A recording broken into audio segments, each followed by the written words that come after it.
Okay, तो कुछ practice question अपन discuss करते हैं।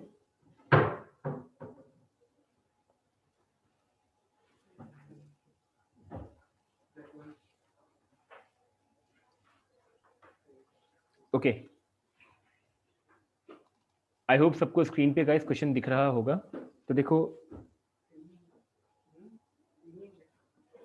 आपसे कह रहा है कि draw a velocity versus time graph of a stone thrown vertically upward and then coming downwards after attaining the maximum height. तो गाइस मुझे इसका velocity versus time graph draw करना है। तो देखो, ट्राई करो। मुझे इसका velocity versus time graph draw करना है। ओके, खूबी अपने आप को अनम्यूट कर सकते हो। सर वी शेप में बनेगा क्या? वी शेप में, ठीक है, चलो अपन देखते हैं एक बार, है ना। तो अपन सबसे पहले तो इस तरीके से बना लेते हैं, वाई एक्सिस, और ये मार्क कर दी मैंने एक्स एक्सिस। ठीक गाइस, जब ये पार्टिकल ऊपर की ओर जाएगा, जब ये पार्टिकल ऊपर की ओर जाएगा, अपन ने क्योंकि इसको अपवर्ड थ्रो करा है, तो ये ग्रेविटी के अपोजिट डायरेक्शन में जा रहा है। तो इसकी जो वेलोसिटी होगी वो क्या होगी, इंक्रीज करेगी या डिक्रीज करेगी? सर डिक्रीज करेगी। डिक्रीज करेगी, ठीक है। तो सर डिक्रीज। डेफिनेटली इसका फिर डिक्रीजिंग वाला ग्राफ बनेगा।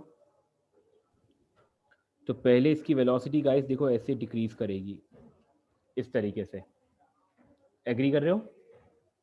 सर ठीक है। फिर उसके बाद जब ये मैक्सिमम हाइट पे पहुंच जाएगा, तो फिर उसके बाद नीचे की तरफ आएगा, और फिर जब ये नीचे की तरफ गिर रहा होगा, तब इसकी वेलोसिटी बढ़ रही होगी या डिक्रीज हो रही होगी? Sir increasing. बढ़ रही होगी। इंक्रीजिंग हो रही होगी, है ना। तो फिर यहाँ से ये फिर ये ग्राफ इस तरह से आगे जाएगा, लाइक दिस। ठीक है। तो जो उसका शेप बनेगा गाइस देखो, वो इस तरह का बनेगा, वी शेप का ग्राफ बनेगा। तो अपन यहाँ पे मार्क कर दें कि ये जो आपका वाई एक्सिस है, this Y axis denotes velocity and X axis denotes time. तो पहले वेलोसिटी डिक्रीज करेगी, उसके बाद गाइस वेलोसिटी जो है आपकी वो इंक्रीज करेगी। आई होप सबको क्लियर है ये, बिल्कुल। Yes sir. ठीक है, ऑल राइट। ओके, अब देखो next problem. A girl walks along a straight path to drop a letter in the letter box and come back to her initial position. इसका आपको guys displacement time graph given है, मुझे इसका velocity time graph बनाना रहेगा। तो मुझे इसका velocity time graph बनाना रहेगा। तो आप देखो, ट्राई करो, अपन किस तरह से बना सकते हैं। सर स्ट्रेट लाइन आएगी स्ट्रेट लाइन आएगी, तो, क्योंकि डिस्प्लेसमेंट 0 हो जाएगा ना। ठीक है। तो अपन को ईशांत इसको दो पार्ट में डिवाइड करके बनाना पड़ेगा क्या? देखो एक बार, 0 से लेकर 50 का अलग और 50 से लेकर 100 का अलग। देखो एक बार। Net displacement upon net time लेंगे ना, नहीं, वो एक तो साथ एवरेज लेंगे। वेलोसिटी हो जाएगी ना, वो तो एवरेज वेलोसिटी हो जाएगी। इसमें क्या करना रहेगा आपको, इसमें आपको, ओके सर, यस सर। है ना, इसमें आपको टाइम को पहले ऐसे देखो, 0, फिर यहाँ पे 50 और फिर यहाँ पे 100। ठीक है। अब गाइस ये देखो, 0 से लेकर 50 तक का अगर आप स्लोप कैलकुलेट करोगे, तो वो आपको स्लोप जो होगा वो क्या देगा? वेलोसिटी। वेलोसिटी प्रोवाइड करेगा। तो अपन सबसे पहले यहाँ पे स्लोप कैलकुलेट करें बिटवीन 0 to 50। गाइस कितना आएगा वो? 2 2 आएगा। कैसे आया 2? देखो, sir y2 minus y2 minus y1, very good, बिल्कुल सही। तो ये आएगा आपका 100 minus 0 upon 50 minus 0 which is 2 metre per second. I hope सबको क्लियर। Yes sir. तो 0 से लेकर 50 तक आपकी वेलोसिटी रहेगी 2 मीटर पर सेकेंड। तो एक कांस्टेंट रहेगी, ऐसे इसको कांस्टेंट बना दो लाइक दिस, ठीक है। और यहाँ पर रीडिंग मार्क कर दो कि जो रीडिंग है वो क्या है, 2 मीटर पर सेकेंड, ठीक है। अब इसके बाद गाइस देखो 50 से लेकर 100 तक का, ठीक है। अब आप देखो between 50 to 100, so slope between 50 to 100 seconds कितना आएगा? -2. माइनस का 2, बिल्कुल सही है ना। तो ये आएगा आपका 0 माइनस 100 अपॉन 100 माइनस 50। गाइस ठीक लिख रहा हूं मैं? Yes, sir. ये हो जाएगा आपके पास माइनस का 2 मीटर पर सेकेंड, ठीक है। तो माइनस का 2 अगर आपको ड्रॉ करना रहेगा तो पहले अपन इस ग्राफ को थोड़ा सा नीचे की तरफ एक्सटेंड करते हैं ऐसे, इस तरीके से। और फिर अब आप -2 यहाँ पर ड्रॉ कर सकते हो इधर, इस तरीके से, ठीक है। और यहाँ पर रीडिंग मार्क कर दो, माइनस का 2 मीटर पर सेकेंड, ठीक है गाइस। और फिर Yes, इसको इस तरीके से अपन डॉटेड डॉटेड करके ऐसे जोड़ सकते हैं। तो आई होप सबको ग्राफ बनाना आ गया, velocity versus So- time graph इसका। यस बेटा। तो यह मतलब 50 सेकंड्स पे हुआ क्या मतलब? 50 सेकंड्स के ऊपर एकदम से वेलोसिटी जो प्लस में थी वो एकदम से माइनस में हो गई बेटा यहाँ पर। सर तो ये प्रैक्टिकली पॉसिबल तो नहीं है ना? हाँ बिल्कुल ऐसे। पॉसिबल नहीं है, बिल्कुल लेकिन पॉसिबल सर नहीं है। Displacement time graph practically possible है।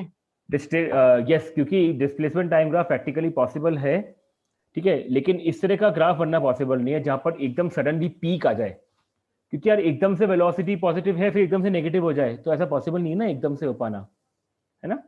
Okay sir. ओके दिशा, अभी तक मैंने टेस्ट के बारे में सिर्फ इतना बताया था कि शायद टेस्ट कैंसिल हो जाएगा, ये मैं आपको कल और कंफर्म कर दूंगा व्हाट्सएप ग्रुप पे, ठीक है।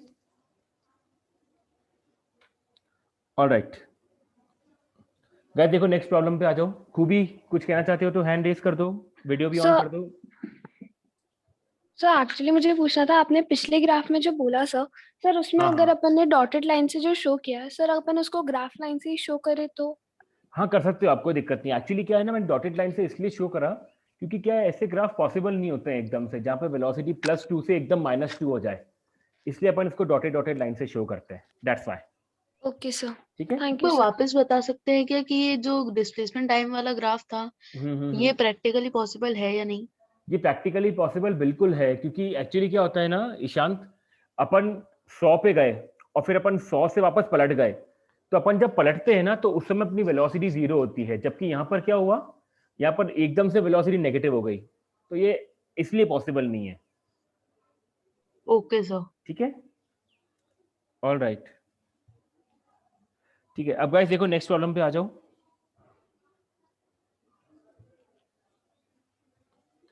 Two identical bullets are fired, one by a light rifle and another by a heavy rifle with the same force.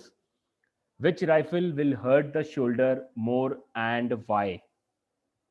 सोचो एक बार।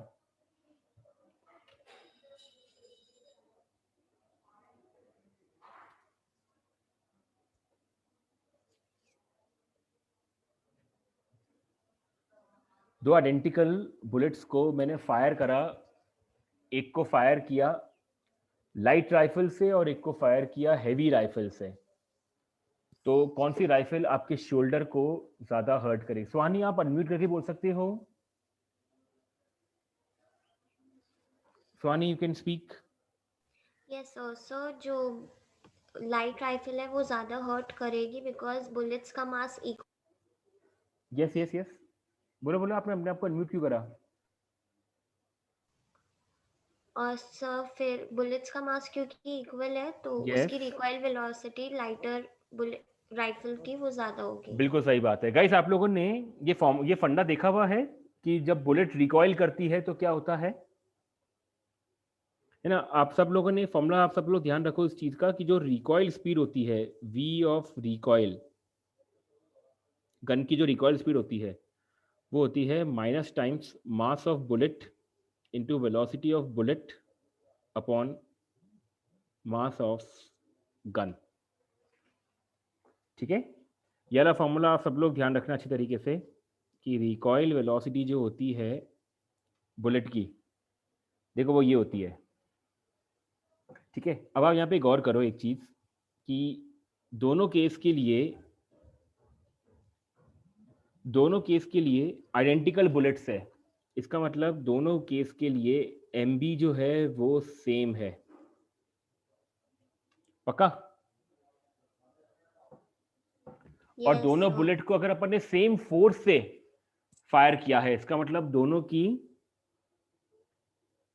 वेलोसिटी भी सेम है।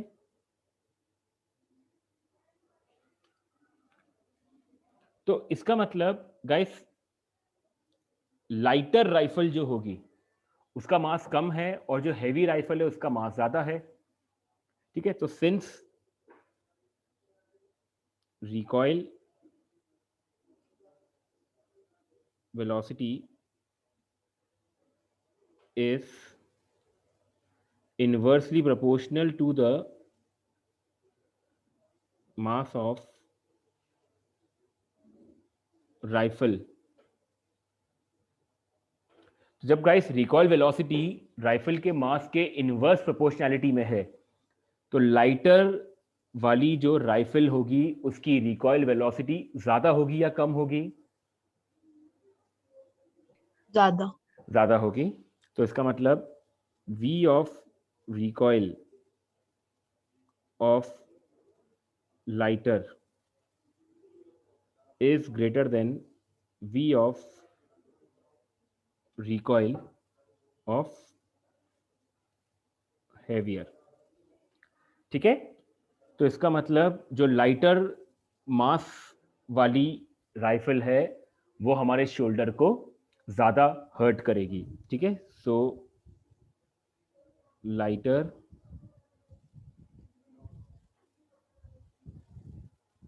राइफल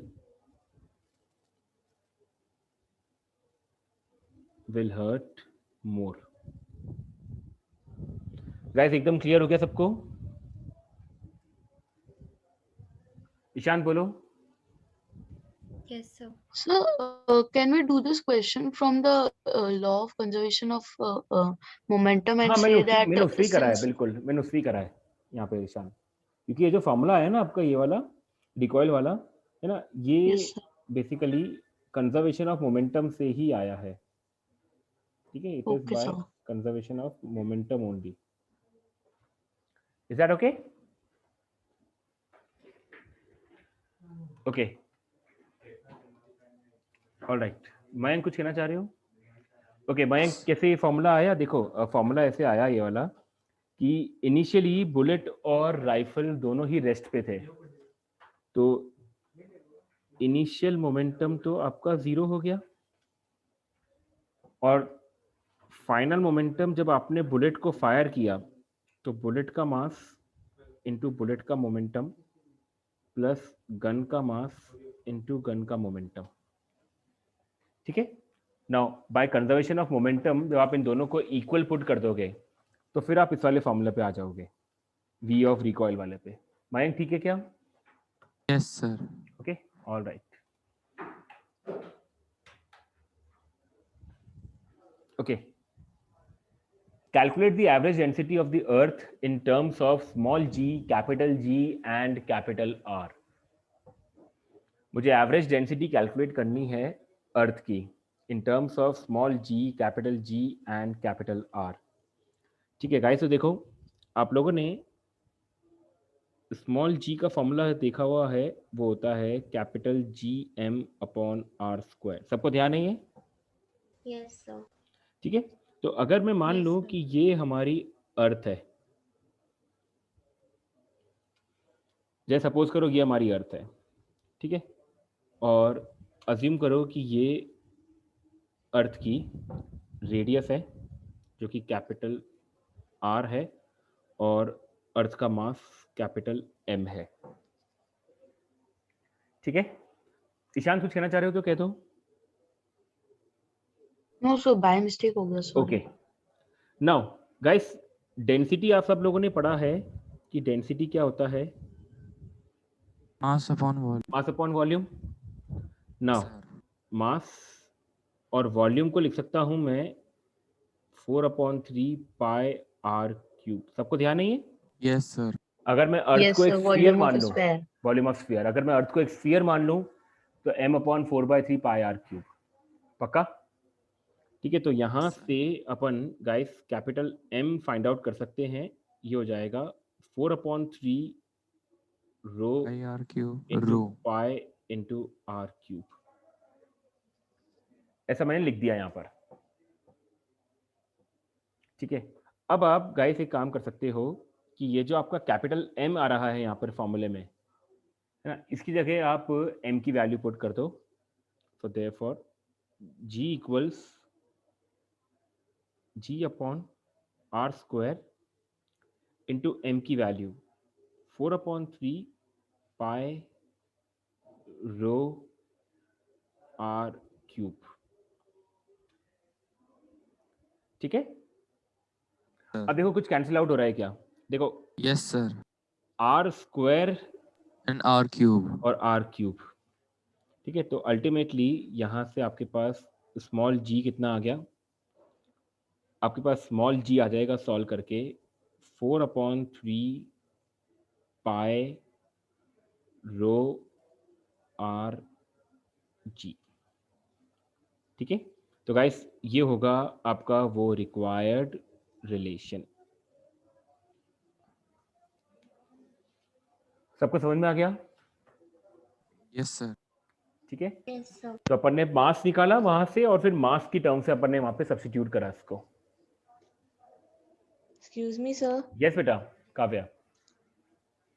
सर मेरे को आप दूसरे डिवाइस से इन ले लीजिए, मैं हाँ, इस मैंने वाले मैंने से हट रही मैंने हूँ। कर दिया, आप बस ज्वाइन कर ही रहे होगे। ठीक है, thank you sir. Okay. Alright, देखो next problem. A body is falling from a height h after it has a fallen height h/2 it will possess। एक बॉडी अगर h हाइट से गिर रही है, मान लो कि ये आपकी कोई बिल्डिंग है, मान लो ये आपकी कोई बिल्डिंग है, ठीक है, और इसकी जो हाइट है वो h है, मान लो। ठीक है, तो मुझसे पूछा गया है कि जब ये h/2 पर आ जाएगा, यानी कि यहां पर जब ये h/2 पर आ जाएगा, यानी कि गाइस मान लो कि इस वाले पॉइंट पर, एग्जैक्ट हाफ पॉइंट पर, इस पॉइंट पे इस पे केवल काइनेटिक एनर्जी होगी, पोटेंशियल एनर्जी होगी, या दोनों होगी? So दोनों होगी। सर हाफ और potential and half kinetic energy. सब लोग श्योर हैं इस चीज को लेकर? हाफ पोटेंशियल हाफ काइनेटिक, सब लोग श्योर हैं? Yes sir. है ना? यस एग्जैक्टली, हाफ काइनेटिक और हाफ पोटेंशियल दोनों ही होगी यहाँ पर। ठीक है, तो बिल्कुल सही है। तो अपन यहाँ पे लिख सकते हैं कि सुहानी थोड़ा सा अनम्यूट कर दो अपने आप को।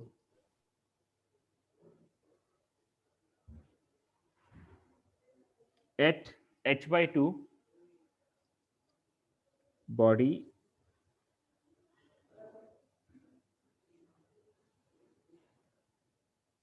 will possess at h/2 body will possess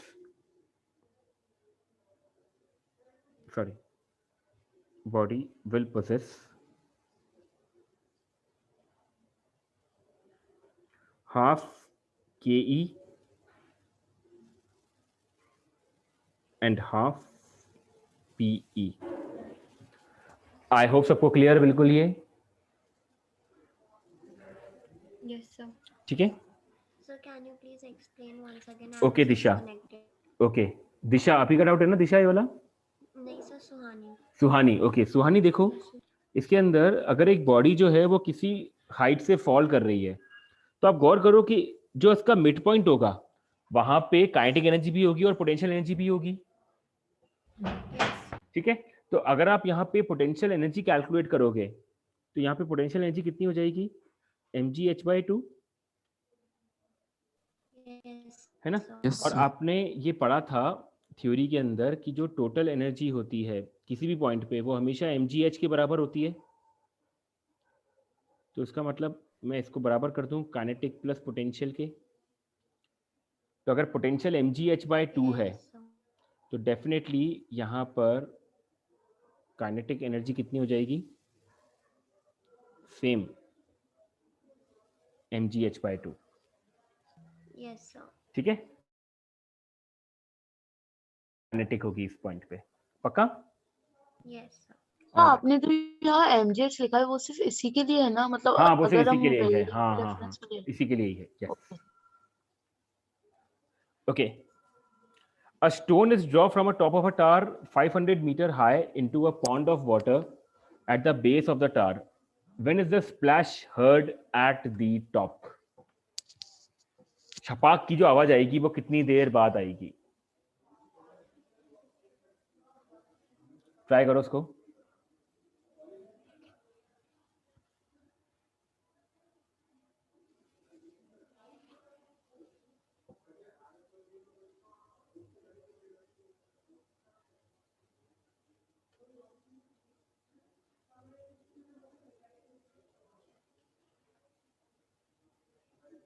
आराम से ट्राई करो।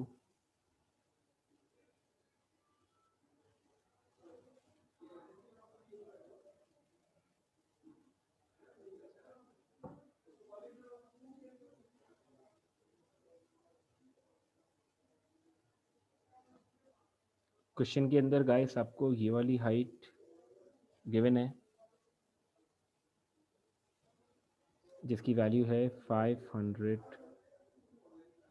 मीटर्स। तो स्प्लैश जो सुनाई देगी मेरे को साउंड की वो कितनी देर बाद सुनाई देगी, किसी का आया आंसर?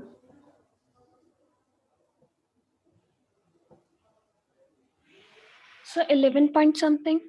ठीक है, बिल्कुल ठीक है। ठीक है, चलो अपन ट्राई करते हैं खूबी, है ना, देखते हैं कि अपना आंसर आता है क्या। सबसे पहले गाइस आपको इसके अंदर ये देखना पड़ेगा कि ये जो स्टोन है, जो आपने स्टोन को गिराया है, इसको नीचे तक जाने में कितना टाइम लगेगा। तो आपने पहले इसको T1 कैलकुलेट कर लिया। तो T1 कैलकुलेट करने के लिए गाइस देखो अपन डायरेक्टली ये वाला फॉर्मूला यूज कर सकते हैं क्या, देखो एक बार, यश बोलो। Sir, 11.47 seconds, I think. Okay okay guys, alright. तो पहले अपन ने T1 कैलकुलेट कर लेते हैं अपन। तो T1 कैलकुलेट करने के लिए जो हाइट की वैल्यू है वो है 500 और जो G की वैल्यू है वो है 10। तो उसको सॉल्व करो तो ये आएगा आपके पास 10 सेकेंड्स। इसका मतलब स्टोन को टॉप से बॉटम तक जाने में लगेंगे 10 सेकेंड्स पहले तो। ठीक है, अब इसके बाद गाइस क्या होगा, इसके बाद ये जो आपका स्टोन है ये पानी से टकराएगा और पानी से एकदम स्प्लैश निकलेगी। तो वो स्प्लैश ऑफ साउंड जो होगी, साउंड जो है वो ऊपर की ओर ट्रैवल करेगी। तो अपन को अब साउंड का टाइम निकालना पड़ेगा कि ऊपर तक आने में कितना टाइम लगेगा। तो T2 ये हो जाएगा आपका 500 upon speed of sound which is 340। ठीक है, तो आपका ये हो जाएगा 50/34। तो इसको अगर अपन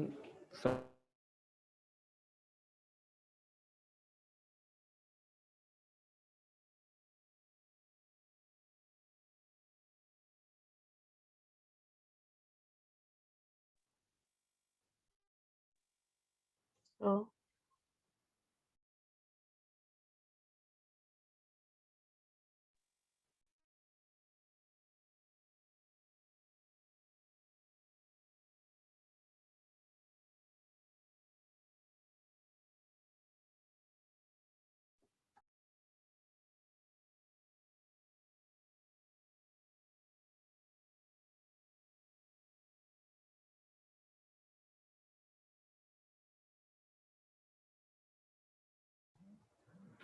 okay guys, am I audible? सबको ऑडिबल हूं मैं? Yes, sir. Yes, sir. Okay, just a moment. हाँ,